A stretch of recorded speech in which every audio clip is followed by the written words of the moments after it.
Hi everyone, on this dark, dank day in Melbourne.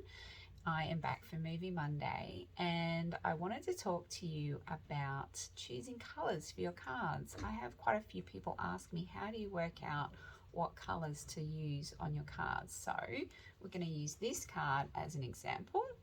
This is one of my new designs. It's actually a sympathy card, and I'm going to talk all about how I chose the colours.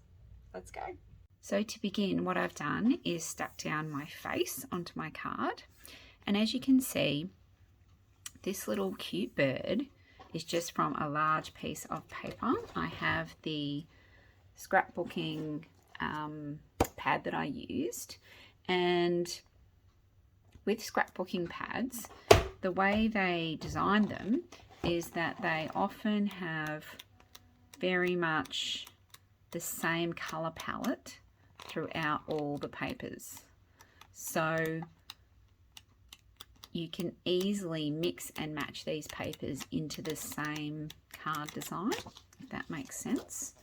So what I've done is I've taken another bit of paper from the same book, and I know it's in the same colour range, and that's how I've chosen the colours for this particular card.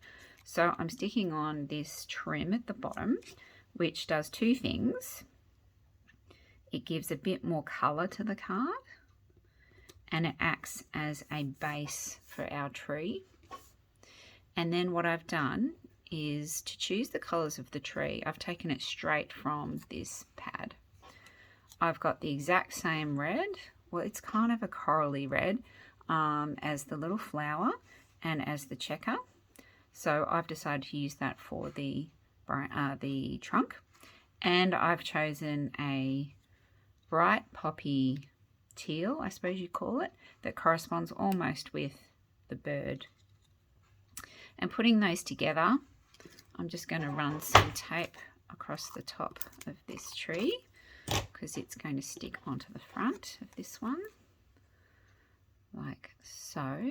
Just gently pop that on because I want the tree to sit on the base where the checker is, but I also want it to be exactly under the bird, so he needs to come up slightly. There we go. So the bird is sitting on something and the tree is sitting on the ground. So we'll stick that down. And so what I was saying before about choosing the colour palette, it doesn't matter that this tree is not what you would see in real life because it fits this colour palette. So if you ever have trouble, I'll just stick on our little saying, if you ever have trouble working out what colours to use on your card, pick colours out of the background paper. That's the easiest way to get a cohesive colour palette in your card.